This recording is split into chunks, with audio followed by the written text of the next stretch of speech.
Ang kwento ni Tomby.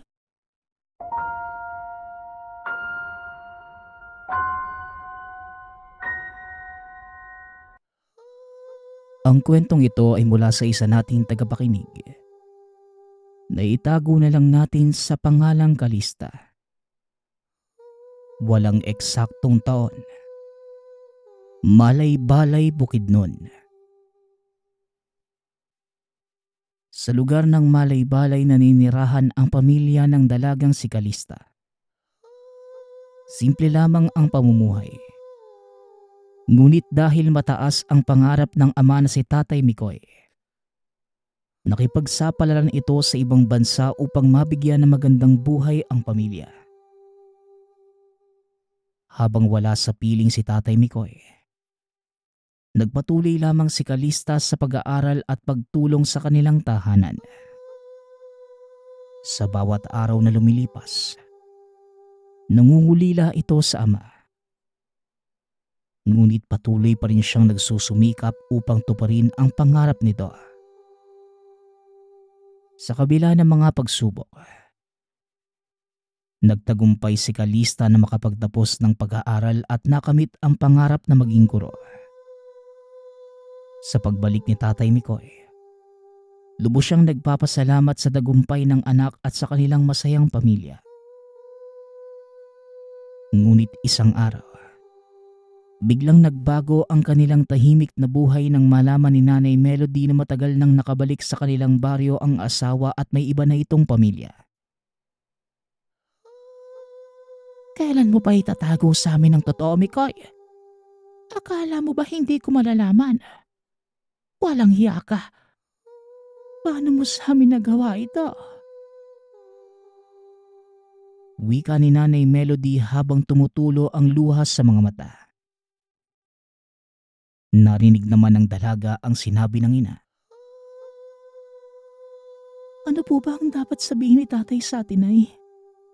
Tay, ano po ang sinasabi ni nanay? Bakit hindi po kayo makapagsalita? Tanong ni Kalista sa mga magulang. Ano? Nahihiya ka sa anak natin.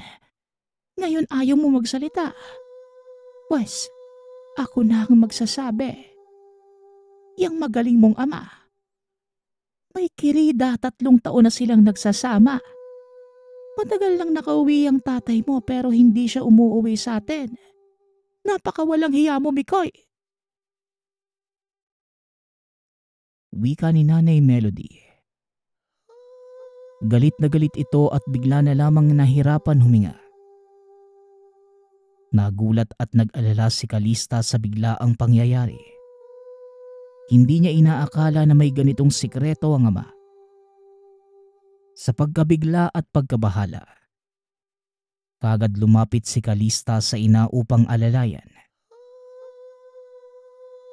Nanay, ayos lang po ba kayo? Dapat nating dalhin si nanay sa ospital. Nay, narinig niyo pa po ba ako?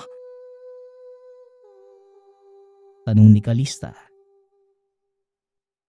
Pinaupo muna si Nanay Melody at pinainom ng tubig. Ilang sandali pa, unti-unti nang umayos ang kalagayan nito.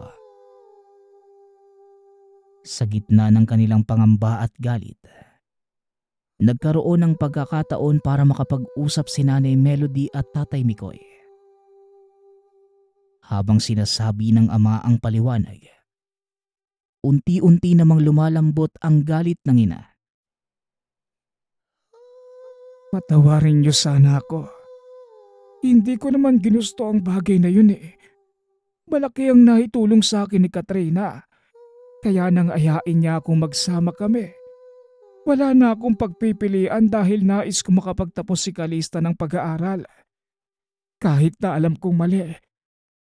Pero ginawa ko yun para sa pamilya natin. Paliwanag ni Tatay Mikoy. Matapos ang mahabang pag-uusap, naging handa si Nanay Melody na magbigay ng pangalawang pagkakataon kay Tatay Mikoy. Ngunit may kondisyon itong sinabi. Mikoy, kailangang magsimula tayo sa umpisa.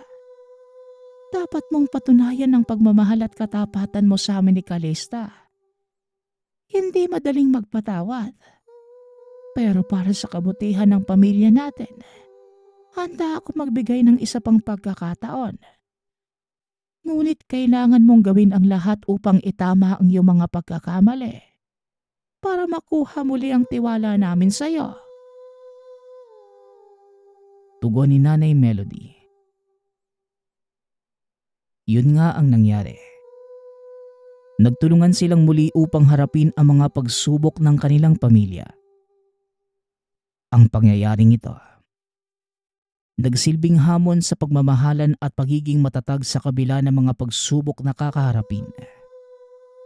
Ngunit hindi pa doon nagtatapos ang lahat.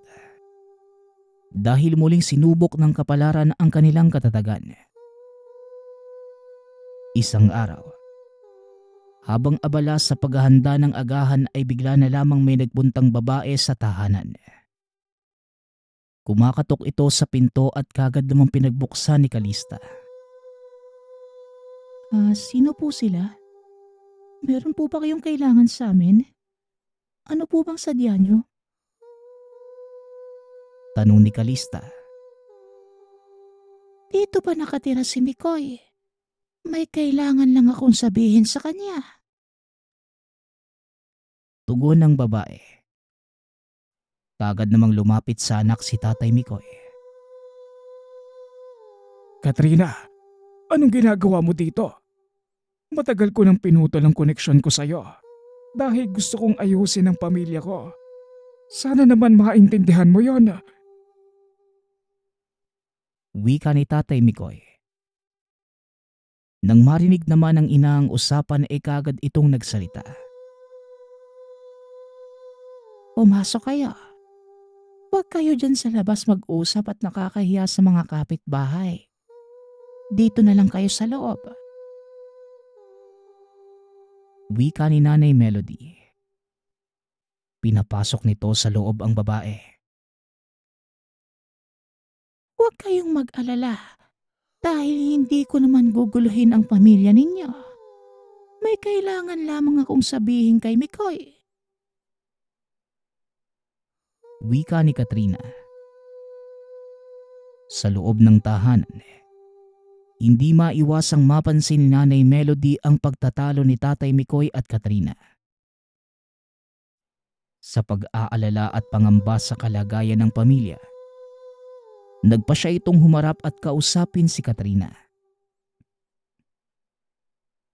Katrina, ano bang kailangan mong sabihin sa asawa ko na hindi pwedeng iparinig sa amin? Alam mo bang may pamilya siya at hindi na kayo dapat magkita pa? Tanong ni Nanay Melody. Napayuko na lamang si Christina. Maluha-luha itong tumingin sa mga mata ni Nanay Melody. Alam ko po yon. Pero may kailangan akong ipaalam kay Mikoy na hindi ko kayang itago. May malubha akong sakit. Kailangan ko ng tulong niya. Siya lamang ang may kakayahan na matulungan ako. Tugon ni Katrina. Sa kabila ng galit at pangamba ni Nanay Melody, hindi niya maiwasang lumambot ang puso sa kalagayan ni Katrina. Dahil wala naman itong kasalanan. Parehas lamang silang biktima ng tadhana. Ano ba ang sakit mo? At bakit si Mikoy lang ang pwedeng tumulong sa'yo? Muling tanong ni Nanay Melody. Meron akong malalang karamdaman sa puso. Kailangan ko ng agarang operasyon. Si Mikoy lamang ang may alam ng aking kalagayan. At siya lang din ang may kakayahan na makatulong sa akin. Kailangan ko lang siyang makausap upang humingi ng tulong. Tugon ni Katrina. Patuloy lamang ito sa pag-iyak. Sa kabila ng hindi pagkakasundo, Pinili ni Nanay Melody na pakinggan ang hinaing ni Katrina at pag-usapan ang mga susunod na hakbang. Sa bandang huli, dahil sa kabutihang loob ay pumayag ito sa kagustuhan ni Katrina. Matapos ang pag-uusap, nagpasya si Nanay Melody na sumama na muna si Tatay Mikoy kay Katrina. Lalo na't kailangan siya nito ng mga panahong yon. Labis naman ang pasasalamat ni Katrina at humingi ng tawad sa nagawa. Nang umalis na ang babae, sinama nito si Tatay Mikoy na labis na ikinalungkot ni Kalista. Bakit ka naman pumayag, Nay? Tayo ang masigit na maapektuhan dito eh. Bakit? Wala ba siyang ibang kamag-anak? Bakit hindi niya sabihin ang totoo? Wika ni Kalista. Oo, anak. Nagawa nila ang isang pagkakamali pero may sakit si Katrina at higit na mas kailangan siya ng tatay mo. Wika ni Nanay Melody. Ngunit mariing umiling si Kalista. Paano naman ako, Nay? Buong buhay ko, ang pangarap ko ay mabuo tayo tapos ipinagkait niyo pa yan sa akin. Wika ni Kalista sabay takpo palabas ng tahanan. Sobrang nasaktan ang dalaga sa pasya ng ina. Pakiramdam ni Kalista, hindi iniintindi ng mga magulang ang nararamdaman niya. Nagpatuloy lamang sa pagtakbo si Kalista kahit saan siya mapunta. Wala itong pakialam. Hanggang sa naupo ito sa isang puno katapat ng isang nuno sa punso. Umiiyak doon si Kalista habang nakayuko.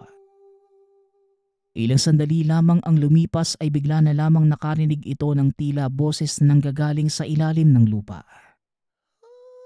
Bakit ka naman umiiyak? May nagpaiyak pa sa'yo. Gusto mong balikan natin siya? Wika ng isang tinig. Bigla na lamang natulala si Kalista nang makita ang isang duwende na nasa harapan. Nakangiti ito sa kanya. Kinusot pa ng dalaga ang mga mata upang masiguro na hindi siya namamalikmata lamang. Teka, totoo ka ba? Nananaginip lang yata ako eh. Pero nakikita talaga kita eh. Teka nga. Tanong ni Kalista sa sarili. Kinurot pa nito ang pisngi para masiguradong hindi siya nananaginip. Ngunit naramdaman ng dalaga ang sakit.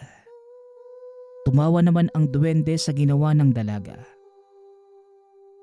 Napaatras si Kalista dahil napagtanto niya na hindi nga ito isang panaginip. Bahagyang napalayo ang dalaga at akmang tatayo na sana. Nang biglang magsalita muli ang duwende. Huwag kang matakot, Binibini. Hindi naman ako masamang duwende. Gusto ko lang naman makatulong. Ako nga pala si Luntian. Tagapagbantay ng punso at tagapag-ingat ng kalikasan. Ikaw, anong pangalan mo? Tanong ng duwende habang nakangiti pa rin. Kalista nga pala. Bakit mo naman natanong? Tsaka, bakit ka ba nandito? Tugon ng dalaga. Narinig ko yung pag-iyak mo mula sa ilalim ng lupa. Alam mo ba, Kalista? Ang mga duwende ay sensitibo sa damdamin ng mga tao. Lalo na kung malungkot at nagdurusa sila. Ano ba ang bumabagabag sa'yo? Tanong ni Luntian. Kahit nakakaramdam ng takot ay kinausap pa din ni Kalista ang duwende at sinabi ang problema. Pakiramdam ko, hindi ako iniintindi ng mga magulang ko eh. Sumama ang tatay ko sa ibang babae dahil may karamdaman ito. Pumayag naman si mama. Kahit anong gawin ko, parang hindi nila ako nakikita o napapansin. Pagsasalaysay ni Kalista. Minsan ng mga tao, nagiging abala sa kanilang mga gawain. Nakakalimutan nila ang mga mahal nila sa buhay. Pero huwag kang mawalan ng pag-asa, Kalista. Narito ako para tulungan ka. Gusto mo ba? Tulungan kita sa mga suliranin mo? Tanong ni Luntian. Hindi ko alam eh. Siguro, gusto ko lang maramdaman na mahalaga ako sa kanila. Na hindi ako nag-iisa. Tugon ni Kalista. Maaari kitang bigyan ng isang maliit na regalo, Kalista. Wika ng duwende. Habang inilalabas ang isang maliit na botelya na puno ng kumikinang na pulbos. Nagtatakang napatingin si Kalista sa duwende. Namamanghang napatingin sa mga kakaibang bagay. Teka, ano ang mga bagay na yan? Hindi pa ako nakakakita ng katulad niyan sa buong buhay ko ah. Ngayon pa lang. Wika ni Kalista at makikita sa mukha nito ang pagkamangha. Ito ay isang mahiwagang pulbos. Iwas-iwas mo lang ito sa paligid ng silid mo bago matulog. Makakatulong ito sa iyong mga magulang na maalala at pahalagahan ka sa kanilang mga panaginip. Tugon ni Luntian. Hindi naman makapaniwala si Kalista. Totoo ba yan? Baka naman hindi totoo ah. Parang masyadong maganda para maging totoo eh. Wika ni Kalista. Totoo ito, Kalista.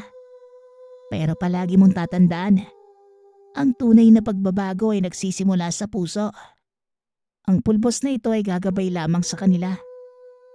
Kailangan mo rin magsalita at ipahayag ang nararamdaman mo nang bukas sa iyong puso. Hindi lahat naiintindihan kagad.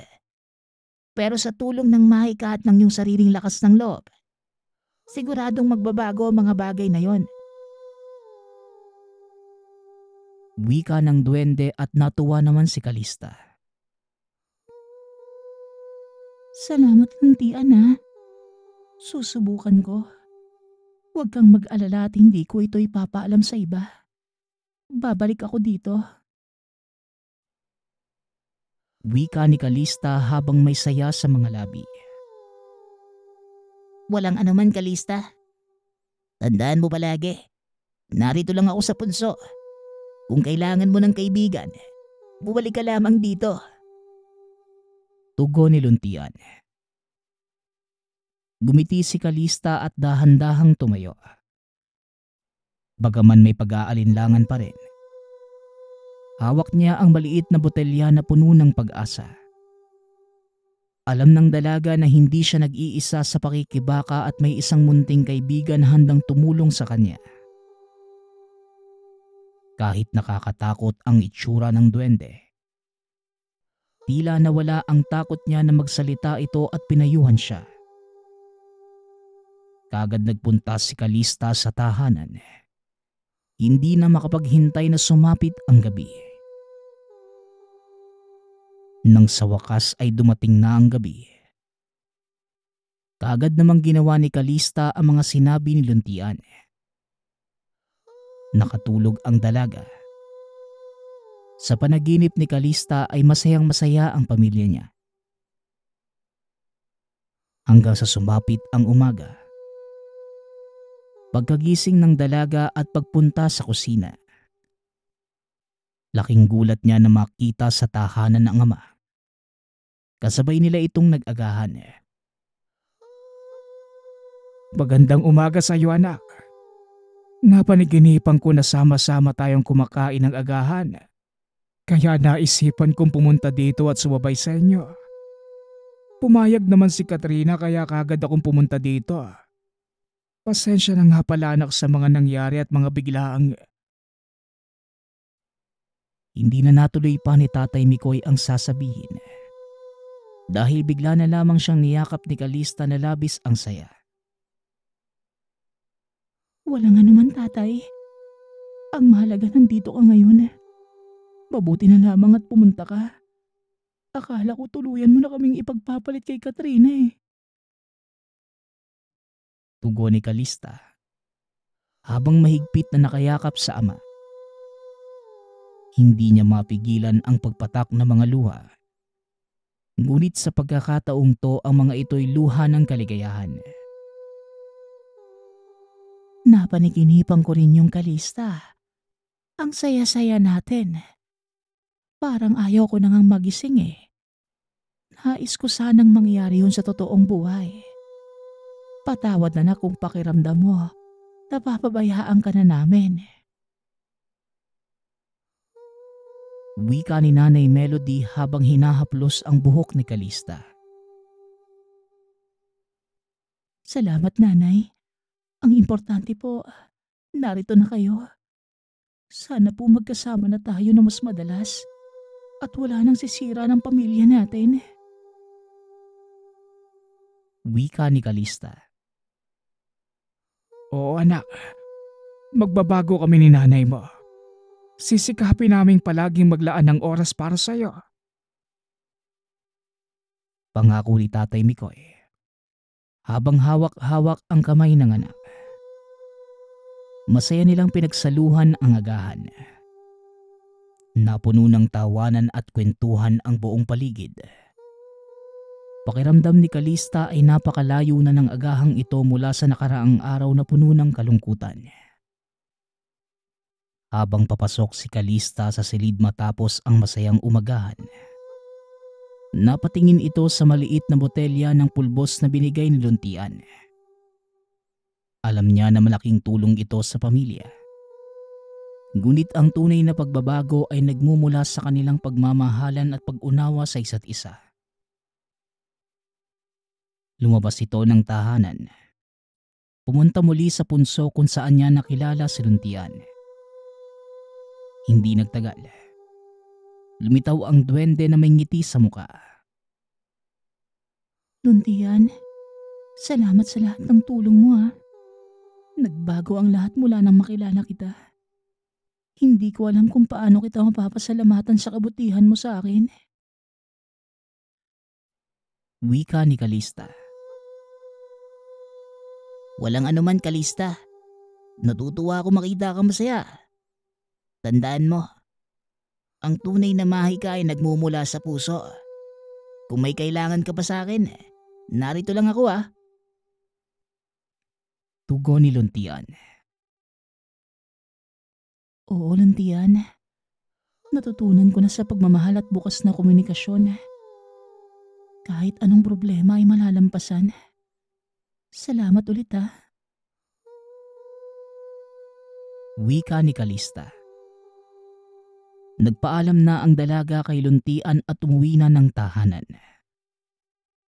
Alam niyang mula ngayon, magiging mas maayos na ang lahat sa kanilang pamilya. Labis na saya ang nararamdaman ni Kalista ngunit ang tulong na binigay sa kanya ni Luntian, may kapalit pala na hindi pa alam ng dalaga. Noong umpisa ay sobrang saya ni Kalista. Hanggang sa nagsimula nang hindi pumunta si Tatay Mikoy sa tahanan. Dahil nagsimula na ang operasyon ni Katrina na labis na kinagalit ng dalaga. Anak naman, matagal mo nang alam na may sakit si Katrina at kailangan niya ang tatay mo sa ospital. Pero bakit naman nagagalit ka, anak? Binibigyan ka naman ng oras ng tatay mo ah. Sa ngayon, unawain na muna natin ang kanilang sitwasyon. Wika ni Nanay Melody. Ngunit tila hindi nakikinig si Kalista. Nay, tayo ang pamilya ni tatay. Bakit parang tayo pa ang namamalimos sa oras niya? Ako na sarili niyang anak. na matagal nang nagdusa at inunahawa siya. Gaganatuhin niya lang tayo. Hindi ako makapaniwala na pumapayag ka sa ganitong sitwasyon, Nay. Wika ni Kalista. Galit na galit ito at muling nagpunta sa tirahan ni Luntian. Kaagad namang narinig ng duwende ang pagtangis ni Kalista. Ano bang problema, Kalista? Bakit malungkot ka na naman? Nag-away ba kayo ulit ng mga magulang mo? Tanong ni Luntian. Nang dahil sa galit sa mga magulang at kay Katrina, nakapagbitaw ng salita si Kalista na hindi niya alam na magdadala sa kanya sa kapahamakan. Luntian, maaari bang bigyan mo ng sakit si nanay? Nang sa ganon, hindi na umalis ng bahay si tatay. Hiling ni Kalista na hindi nag-iisip. Napangunahan na ito ng galit sa puso. Nagulat naman ang duwende sa sinabi ng kaibigan. Kalista, hindi mo yata alam ang sinasabi mo. Hindi solusyon ng galit sa problema. Ang kagustuhan mo magkasakit ang nanay mo. Magdudulot lamang yun ng mas malaking gulo at sakit sa pamilya nyo. Tugon ni Luntian. Nag-aalala ito para sa kaibigan. Ngunit sa kabila ng babala, nakita ni Luntian ang labis na dalamhati at buot sa mga mata ni Kalista. Ako ang kaibigan mo. Sundin mo ang gusto ko. Dahil sa kanila, kaya ako malungkot. Wika ni Kalista. Makinig ka sa akin, kaibigan. May paraan upang maintindihan mo ang tunay na nararamdaman ng tatay mo. At kung bakit niya kailangan manatili sa tabi ni Katrina. Subukan mo munang pag-isipan ito ng maayos. Tugon ng duwende. Pare-pareho lamang kayo. Wala kayong ginawa kundi ang sakta ng damdamin ko. Wika ni Kalista. Sinubukan pa itong kausapin ni Luntian ngunit hindi na pinapakinggan ni Kalista ang mga habilin. Sa kabila ng babala ng duwende, hinayaan ni Kalista na maghari ang galit sa puso. Tuluyan na siyang umalis at pumunta sa kanilang tahanan. Kinagabihan, habang nag-iisa si Kalista sa silid, naramdaman niyang tila may malamig na hangin na dumaan. Nagulat ang dalaga nang makita si Luntian na biglang lumitaw sa tabi niya. Galit ka pa rin ba sa akin? Iniisip ko lang, baka pagsisihan mo ang naging pasya mo. Wika ni Luntian. Ngunit binabalot pa rin ng puot ang puso ni Kalista. Wala na akong pakialam sa mga sasabihin mo. Gawin mo na lang kung anong gusto ko. Tugon ni Kalista. Yun na ang hudyat kay Luntian upang isagawa ang masamang plano. Kailangan magkaroon tayo ng kasunduan, Kalista. Dahil hindi basta-basta ang gusto mo. Wika ni Luntian. Kinuha nito ang oportunidad upang isahan ang dalaga. Sige, ganito. Kapag binigyan mo ng sakit ang nanay ko, naging mali ang lahat tapos biglang naising ko na baguhin ang desisyon ko. Isama mo na ako sa mundo mo. Pero kapag hindi yun nangyari at naging maayos ang pamilya ko, puputulin ko na ang koneksyon natin sa isa't isa. Tugon ni Kalista. Siya pa mismo ang gumawa ng kasunduan. Sumang-ayon naman ang duwende at kinabukasan ay nagkaroon ng malubhang karamdaman ang ina. Kaya walang pagpipilian si Tatay Mikoy, kundi puntahan ang sariling pamilya. Habang nasa ospital si Nanay Melody, unti-unti ring nagbabago ang kalooban ni Kalista. Sa bawat pagpikit ng mga mata, nararamdaman niya ang bigat ng konsensya. Hindi niya inaasahan na ang galit at poot magdudulot lamang pala ng kapahamakan sa ina. Habang nagmumuni-muni sa tabi ni Nanay Melody, napagtanto ni Kalista ang pagkakamali. Pakiramdam niya ay napadpad lamang siya sa lugar ng dilim at pagkakawatak-watak. Bigla siyang napaluhod sa tabi ng kama. Nagdasal ng malakas. Nagmamakaawa na sana ay gumaling ang ina at mapatawad siya sa mga kamalian. Sa gitna ng pagmumuni-muni, bigla siyang nakarinig ng mahinang dinig. Nagulantang si Kalista. Paglingon niya ay nakita niya ang ina na mahina ngunit puno ng pagmamahal ang mga mata. Hindi mo dapat pinipilit ang sarili mo maging matigas, anak. Mahal na mahal kita. Kahit sa ang sulok ng mundo man tayo magpunta. Wika ni Nanay Melody. Hinawakan nito ang kamay ng anak. Napayak si Kalista sa pagmamahal at pagpapatawad ng ina. Naging bukas siya sa katotohanan na ang galit at paghihiganti ay hindi solusyon sa kahit anong suliranin. Sa tulong ng pag-aaral sa sarili at sa pagmamahal ng pamilya, natutunan ni Kalista na ang tunay na lakas ay nagmumula sa pagpapatawad at pagmamahal. Mula noon, nagtulungan silang buong pamilya upang gumaling si Nanay Melody. At habang naghihintay sila ng pagaling, nagsimula rin silang mag-usap at magbuklod bilang isang matatag na pamilya.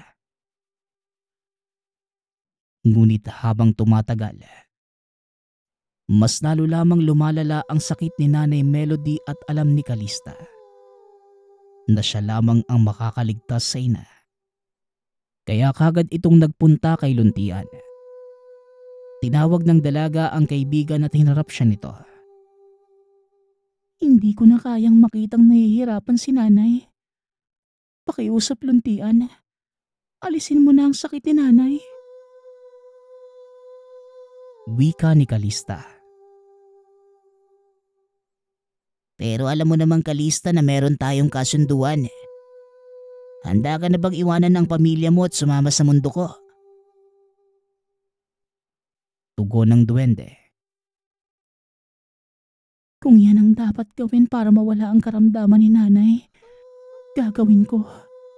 Pero sana bigyan mo ko ng panahon para makasama ang mga magulang ko. Kahit sa huling pagkakataon. Wika ni Kalista. Sumang-ayon naman si Luntian. Binigyan ito ng 1 linggong palugit si Kalista upang makasama ang pamilya. Habang kapiling ang mga magulang, napansin ni Nanay Melody at Katrina na tila may bumabagabag sa dalaga. Isang araw, habang nasa labas ng kanilang tahanan ay nilapitan ni Katrina ang dalaga. Alam kong hindi tayo malapit sa isa't isa. At ramdam ko pa rin ang galit mo sa akin dahil sa ginawa namin ng tatay mo. Pero maaari ka sa aking magsabi ng saloobin mo, Kalista. Naging mabuti sa akin ng mga magulang mo at nais kong suklian ang kabutihan na pinapakita nila sa akin. May problema ba, iha? Tanong ni Katrina. Hindi na napigilan pa ni Kalista ang pagbuhos ng mga luha sa mata. Sinabi lahat ni Kalista ang dinadalang problema sa puso. Ate Katrina, pasensya ka na sa mga pinakita kong hindi maganda sa'yo, ha. Pero hindi ko na alam kung ano ang gagawin ko at sinong lalapitan ko. Dahil sa galit na nararamdaman ko, nagawa ko ang bagay na yun sa sarili kong ina. Para mawala ang sakit ni nanay, kailangan kong sumama kay Luntian na isang duwende. Wika ni Kalista. Kaagad naman itong niyakap ni Katrina. Ipinaalam nito ang suliranin ng dalaga upang maagapan nila at mabuti na lamang. May kakilalang manggagamot si Katrina. Inilapit niya ang problema ng dalaga. 3 araw na lamang ang natitira para kay Kalista. Isasama na siya ni Luntian sa kanilang mundo. Tutulungan kita sa iyong suliranin, Kalista. Basta magtiwala ka lamang sa Diyos, palalampasan mo din ang mga bagay na ito. Wika ni Mang Lorenzo. Tinulungan nito si Kalista. Galit na galit naman ang duwende nang harapin siya ni Kalista. Pagsisisihan mo ang ginawa mong ito, Kalista. Hinding-hindi kita patatahimikin. Banta ng duwende at kagad itong naglaho. Upang maprotektahan ang dalaga, binigyan nito ni Mang Lorenzo ng mga pangontra. Ito ay ang mga tinatawag naming agsama. Mula pa yan sa Mindanao at sa tulong nito, mapoprotektahan ka laban sa masasamang elemento. Magagamit mo yan kung sakaling bigla na lamang umatake ang duwende. Wika ni Mang Lorenzo. Labis namang nagpapasalamat si Kalista kay Mang Lorenzo lalo na kay Katrina. Naging maayos ang samahan ng pamilya at sa wakas, natanggap ni Kalista na parte na ng kanilang buhay si Katrina. Lumipas pa ang 3 buwan. Hindi na nagpakita pa si Luntian kaya napanatag na ang isipan ng dalaga. Hanggang sa dumating ang kaarawan at bigla na lamang gumulo ang lahat. Nagpatay sindi ang mga ilaw at nagbagsakan ang mga lamesa. Sa sobrang takot, nagtakbuhan ang lahat ng bisita at alam ni Kalista kung sino ang may gawa ng bagay na yon. Walang iba kundi si Luntian. Lalapit na sana ang mga magulang at si Katrina sa dalaga. Ngunit nawalan ng malay ang mga ito sa isang iglap. Bigla na lamang nagpakita ang duwende sa dalaga at galit na galit ito. Sinabihan na kita, Kalista. Lahat gagawin ko para makuha kita sa lakas ng aking kapangyarihan. Wala ka nang magagawa. Sigaw ng duwende. Kaagad namang nilabas ni Kalista ang binigay sa kanya ni Mang Lorenzo. Itinapat ng dalaga ang agsam sa duwende. Unti-unti nitong tinalo ang kapangyarihan ni Luntian. Malakas man ang kapangyarihan mo, pero hindi mo madadaig ang kabutihan at pagmamahalan.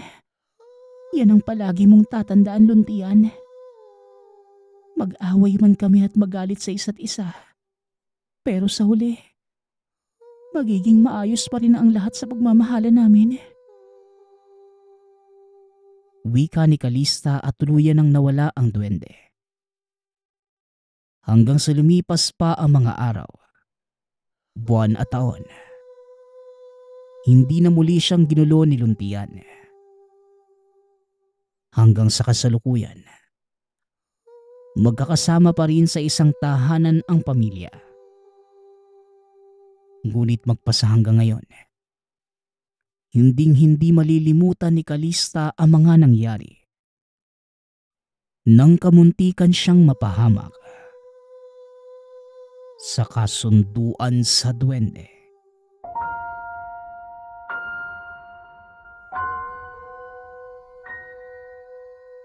Ang kwentong ito ay mula sa isa nating tagapakinig. Naitago na lang natin sa pangalang Emma. Taong 2003. Probinsya ng Capiz. Nang mga panahong ito, huminto na sa pag-aaral si Emma.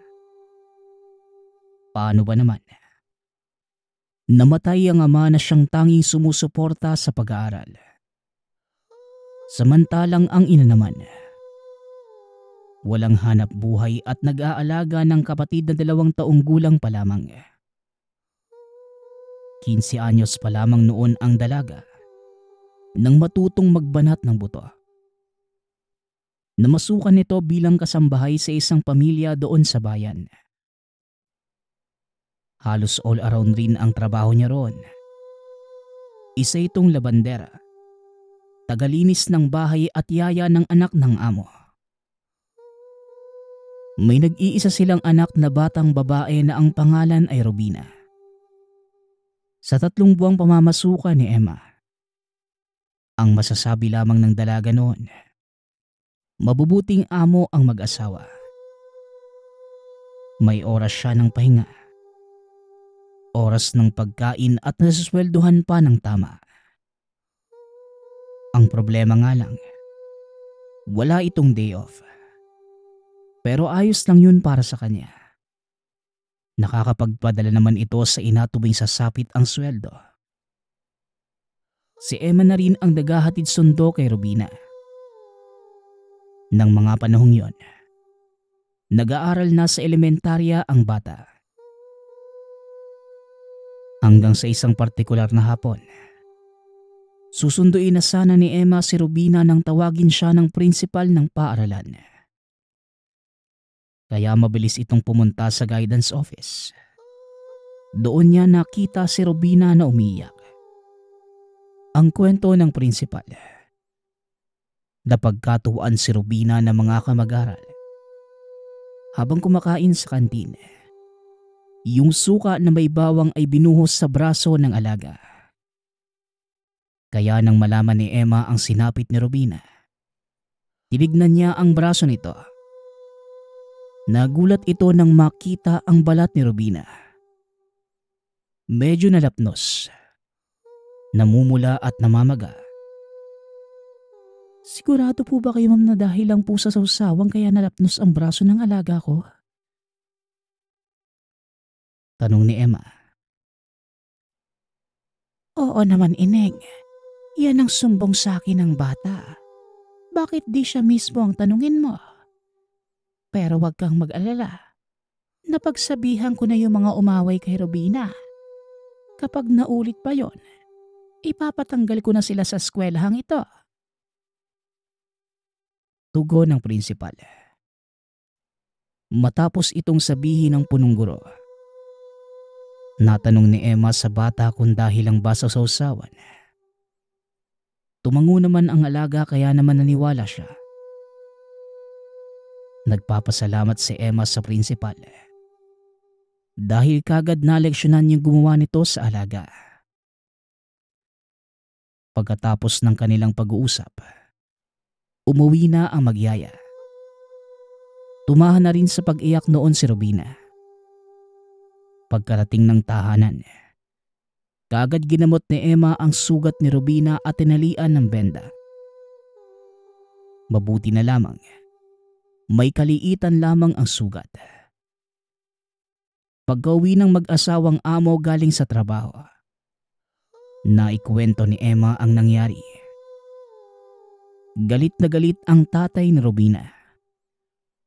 Samantalang yung ina naman, kalmado lang habang kinakamusta ang lagay ng anak. Bakit kaya may ganung bata? Napakasalbahe. Ganun siguro yung pagpapalaki ng mga magulang niya. Kaya bata pa lang, nagkakaroon na ng sungay. Alam mo naman Emma, iniingatan namin yung anak namin yan. Hindi nga namin yan sinasaktan maski pitik man lang eh. Tapos may ibang mananakit. Naku, nakakataas talaga ng dugo. Yung dapat sisihin dyan, yung mga magulang ng lingtit na batang yun. Pahayag ng tatay ni Robina. Pero kahit mainit ang ulo, nagtanong pa rin si Emma kung bakit dahil lang sa sausawan ay nalapnos kagad ang balat ni Robina. Ngunit dahil sa init ng ulo, tumalikod lang sa kanya ang among lalaki. Habang yung among babae naman ang sumagot sa tanong. Tama naman yung sinabi ng principal sa kwento mo. Talagang may problema lang sa balat ang anak namin. Lalong-lalo na sa suka. Kaya ikaw, Emma, wag na wag kang magbibigay ng pagkain kay Robina na merong suka at yung merong bawang. Wika ng among babae. Medyo napataas ang kilay ni Emma nang marinig ito sa amo. Suka yung pinagbabawal ngunit may dinagdag pa na bawang. Dahil doon, bigla niyang naalala yung kwento ng yumaong lola. Tungkol ito sa mga nilalang na kinakatakutan ang bawang. Sa kanyang sarili, natatawa na lamang si Emma. Dahil pati ba naman yung bata ay napaghinalaan niya. At isa pa, napakabait at napakaganda ni Robina para pag-isipan ng ganon. Napatango na lamang si Emma. Hindi naman siya ang nagluluto para kay Robina at mga amo. Yung among babae lang lagi yung nagluluto para sa pamilya. Samantalang si Emma naman, nakabukod ang pagkain at siya lamang ang nagluluto para sa sarili. Kinagabihan, habang natutulog si Emma ay nagising ito dahil nakaramdam siya ng tawag ng kalikasan. Pero walang ano-ano eh. Bigla siyang nakarinig na para bang may bumubulong sa sala. Rinig na rinig ito hanggang kwarto. Kaya napabangon ito para mapakinggang mabuti. Kahit bulong lang ang naririnig, alam niyang boses ito ng lalaki. Wala namang ibang lalaki doon bukod sa kanyang amo. Para makasigurado, lumabas ito para makita kung kanino nanggagaling ang tinig. Nakakita siya ng kandilang nakatirik. Tama nga ang hinala. Yung boses ay nanggagaling sa among lalaki. Sisilipin pa niya sana nang makakita siya ng isang aso. Medyo may kadiliman kaya hindi niya ito gaanong makita. Pero aminado si Emma. Unang kita pa lamang sa hayop ay nagsitayuan na ang mga balahibo nito. Kahit anong isip na baka yung aso lang ng amo ang nakikita, nahihirapan pa din siyang kumbinsihin ang sarili. Dahil mas malaki ito kung ikukumpara sa kanilang alaga. Yung tipong anumang sandali, literal na makakapatay ng tao. Hindi na tinignan ni Emma ang nagaganap sa sala. Diretso na lamang itong pumasok sa banyo para umihi. At pagkatapos, bumalik na sa silid pero sa mga sandaling yon, hindi na siya makatulog. Sa 3 buwan niyang paninilbihan sa tahanan, doon lang niya naramdaman ang takot. Hindi talaga maalis sa isipan ang mga nasaksihan niya. Mabuti na lamang, noong pumatak na ang madaling araw ay nakatulog na muli ang dalaga. Kinabukasan, maagang nagpaalam ang mga amo. Papasok na ang mga ito sa trabaho. Inutusan pa siya ng mga ito na magwalis sa likod ng bahay. Bagay na palagi naman niyang ginagawa. Nang mga oras na yon, alam niyang natutulog pa si Robina. Habang nagwawalis ng tuyong dahon ay bigla siyang napahinto nang mapatingin sa bintana ng kwarto ng alaga. Natakot ito at kinilabutan ng mga oras na yon. Hindi niya alam kung tunay ba yung nakita niya dahil sa bilis na mga pangyayari. Mula sa kinatatayuan, natanaw niya si Robina. Nakakapit sa dingding at nangingitim ang mga mata, habang nakanganga ng malaki ang bibig. Pero hanggang doon lamang ang nasilayan. Dahil buwaba na ito at hindi na matanaw. Naguguluhan ang dalaga ng mga sandaling yon. Hindi niya alam kung namamalikmata ba o tunay itong nangyari. Kaya naman, para mapatunayan sa sariling nagkakamali lamang, kahit natatakot, pumasok ito ng tahanan at pumunta sa kwarto ng alaga. Pumatok siya sa pintuan dahil nakasarado ito. Nanginginig pa ang mga kamay ng mga sandaling yon. Kaagad naman siyang pinagbuksan ni Robina. Papungas-pungas pa ang mga mata na halatang bagong gising pa lamang. Bakit po ate? Inaantok pa po ako eh. Wika ni Robina. Dahil naistorbo niya sa pagtulog ang bata, sinabihan na lang itong mag-almusal. Pero tumanggi si Robina dahil inaantok pa ito. Kaya naman, hinayaan na lang ni Emma na matulog muli ang bata. Sa kanyang sarili, mukhang namamalikmata nga lang siya kanina. Kaya bumalik na rin si Emma sa ginagawa. Magpaganon pa man, hindi niya maiwasan na magtaka kung bakit kung ano-ano ang nakikita. Hanggang sa lumipas ang mga araw at linggo, naging normal na muli ang buhay ni Emma. Wala na siyang nagiging ilusyon. Sa palagay niya, dahil lamang yun sa pagod kaya siya nagkakaganon. Gawa noong mga nakaraang araw, medyo naparami rin ang trabaho. At isa pa, nais na niyang makita ang pamilya. Pero pagsapit ng hapon, habang hinihintay ni Emma si Robina sa tarangkahan ng paaralan para sunduin, nakita siya ng prinsipal. Kinamusta ito ng punong guro.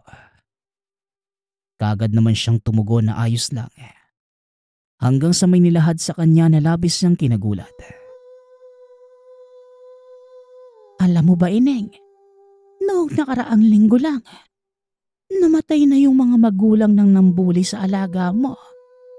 Ayon pa sa kumakalat na kwento, aswang ang may gawa dahil wakwak ang leeg at tiyan ng mga ito. Tapos, nawawala pa ang mga lamang loob. Naku, Ineng, totoo ang mga aswang. Kaya ikaw palagi kang mag-iingat. Huwag ka nang lalabas tuwing gabi. Paalala ng punong guro. Hindi naman po ako lumalabas tuwing gabi, Mama. Salamat po ah. Tuwing hapon lang po dahil sinusundo ko si Robina. Ikinakagulat ko po yung balita nyo. Sino pa kaya yung mga aswang na yun? Sana mahuli na. Para hindi na makapangbiktima ng ibang tao. Tugon ni Emma. Kaya nga, Ineng. Para wala nang sunod pang maging biktima. O siya, mauuna na ako. Kailangan ko nang makauwi. Paalam nito sa dalaga. Hindi nagtagal ay nakita na niya si Robina kaya sabay na silang umuwi. Nang makarating sa tahanan, merong hinihinging pabor si Robina kay Emma. Ate, pwede po bang magkatay ka ng manok? Gusto ko pong kumain nun eh. Takam na po ako sa karne. Wika ni Robina. Ano ka mo? Magkakatay ako ng manok ng mama at papa mo? Naku, baka magalit sila sa akin ha. Hindi tayo nakapagpaalam sa kanila. Tugon ni Emma. Pero pinilit siya ng bata at sinabing, isisikreto lamang nila at kunwari nakawala ang manok. Ngunit tinanggihan ito ni Emma. Lalo't ayaw niyang magsinungaling sa mga amo. hanggang sa sumama ang loob ng bata at dali-daling dumiretso sa kwarto. Pero hinayaan lamang niya ito dahil gano'n naman ang bata sa kanya. Kapag may mga bagay na hinihingi at hindi nasusunod, nagtatampo ito, pero sa huli, nagkakaayos rin naman sila. Kinagabihan, pagdating ng mga amo ay hindi pa rin siya kinakausap ni Robina. Kaya napansin kagad ito ng among babae. Natanong siya kung anong problema. Siyempre, sinabi naman ni Emma ang totoo. Mabuti na lamang ay pumanig sa kanya ang among babae at pinagsabihan ang anak. Pero kagad naman nagsalita ang among lalaki. Bukas na bukas ay magkakatay siya ng manok para may makain ng anak. Kaya laking tuwa naman ni Robina nang marinig ito mula sa sariling ama. Pagsapit na madaling araw, nagulat si Emma nang makarinig ng ingay na manok. Yung tipong tila kinakatay. Kaya sumilip siya mula sa bintana. Ganun na lamang ang kilabot na naramdaman dahil sa mga nasaksihan. Kitang-kita niya yung among lalaki at si Robina. Pulang-pula ang mga mata sa dilim. Mabalahibo ang muka habang nilalamon ng mag-ama ang hilaw na manok. Pareho silang may nilalantakan. Saksing buhay ang dalaga kung paanong nabalot ng napakaraming dugo ang bibig na mag-ama. Hindi lang yan. Dahil sa labas naman ng pintuan ng silid, merong umuungol na nilalang. Nakakakilabot ang ginagawa nitong ingay. Dito lamang niya natuklasan na yung pamilyang napasukan niya ay lahi pala ng aswang. Ng mga oras na yon, kahit anong isip na hindi totoo ang mga ganong uri, si Emma na mismo ang magpapatunay na totoo ang mga aswang. Kahit nanginginig na ang katawan dahil sa mga nalaman. Bumangon ito.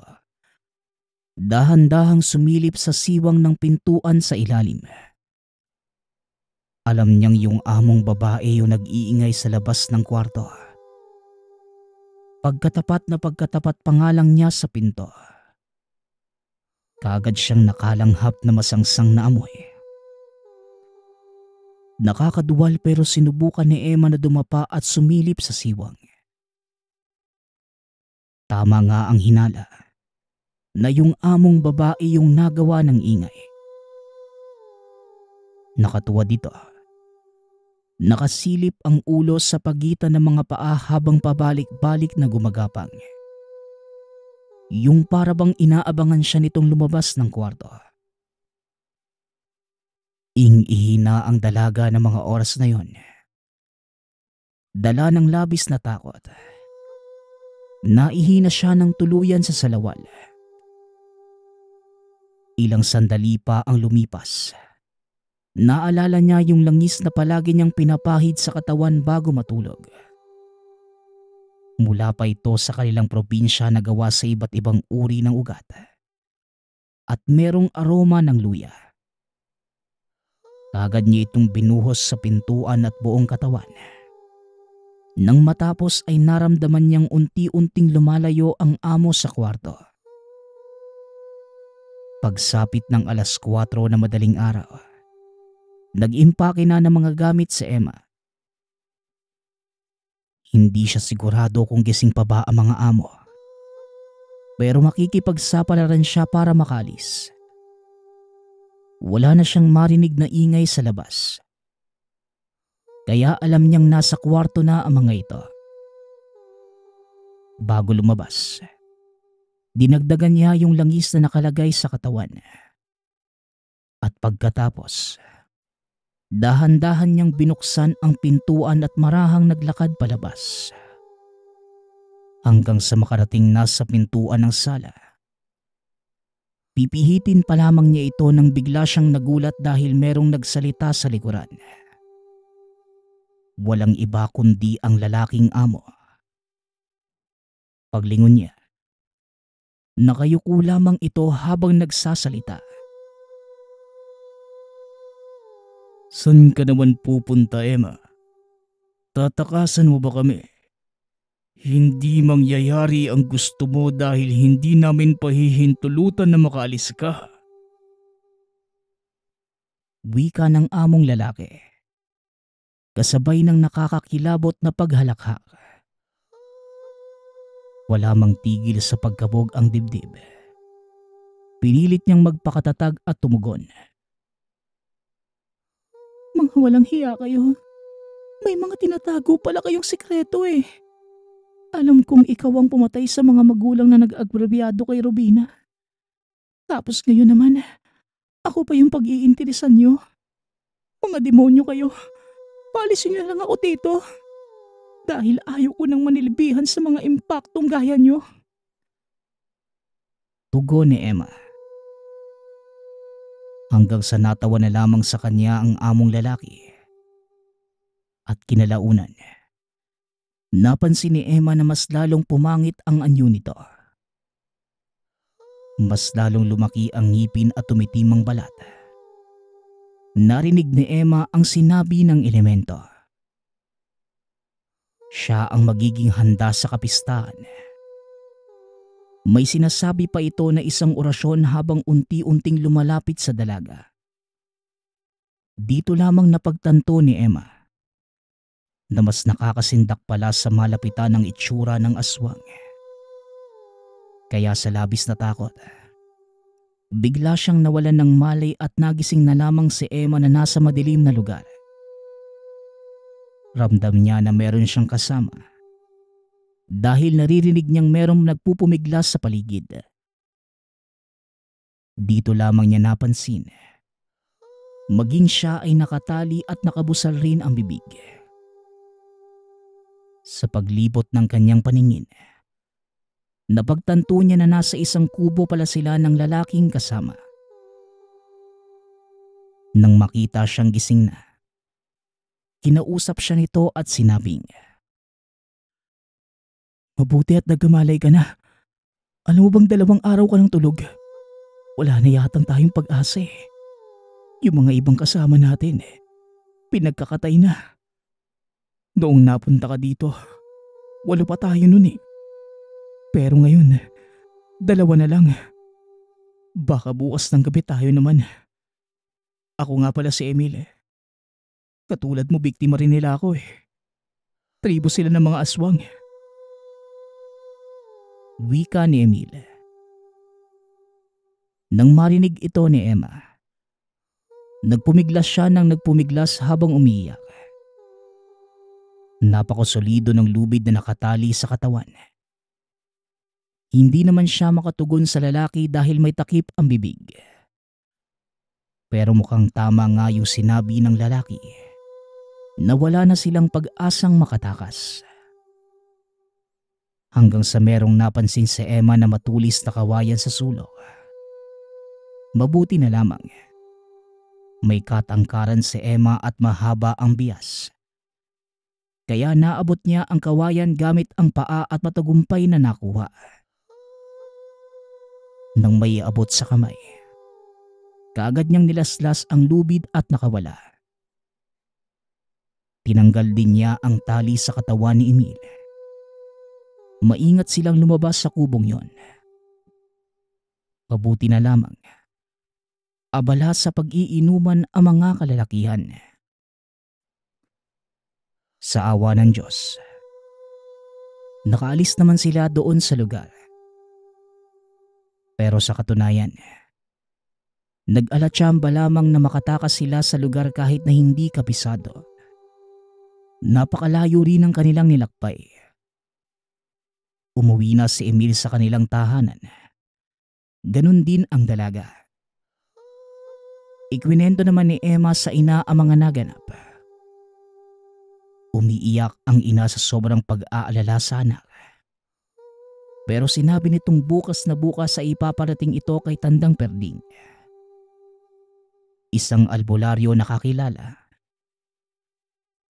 Kaya nang sumunod na araw, pinuntahan nila si Tandang Perding sa tahanan. Kaagad namang tinanong ng albularyo kung saan ang kuta ng mga sinasabing aswang. Kaagad naman itong tinuro ni Emma kay Tandang Perding. Pumunta sila sa lugar kasama ang mga tanod ng barangay. Siya nga pala, hindi kabisado ni Emma yung kuta ng mga aswang at kung saan siya eksaktong kinulong. Kaya dinala na lamang niya sa tirahan ng amo ang albularyo. Subalit wala na silang nadat ng tao roon. Mukhang natunugan ang kanilang pagtugis. Pero sapat na kay Tandang Perding na aswang nga ang mga ito. Dahil sa kwarto ng mag-asawa, meron silang natagpo ang mga bote ng langis na hindi bababa sa 20 peraso. Ang sabi ni Tandang Perding, hindi lamang ito basta-basta langis. Dahil ang nakikita nila ngayon ay galing mismo sa katas ng tao. Ito ang pinapahid ng mga aswang sa kanilang balat para magbagong anyo at upang manatili sa kanilang batang itsura. Dagdag pa ni Tandang Perding, si Rubina na alaga ni Emma, sa tingin niya ay hindi na ito paslit. Isang himala ang naganap dahil nakatakas pa ito sa pinapasukang trabaho. Magpasa hanggang ngayon, hindi pa rin nalilimutan ni Emma ang mga naganap. Nung muntikan siyang kainin ng mga aswang, kaya malaki ang pasasalamat ng dalaga ng dahil sa sagradong langis. Maraming salamat sa nagpadala ng kwento. Para sa akin ang nakuha ko sa kwento natin, dapat kilalanin muna natin ang mga taong pinapasukan natin. Kumbaga, bago tayo magtiwala, siguraduhin muna natin kilala natin yung taong kinakausap natin o sinasamahan natin. Muli nagpapasalamat ako sa nakikinig sa ating mga kwento, pati na rin sa sumusuporta sa ating channel. Nawa ay patuloy kayo makinig mga katombi. Hanggang sa muling pakikinig. Paalam.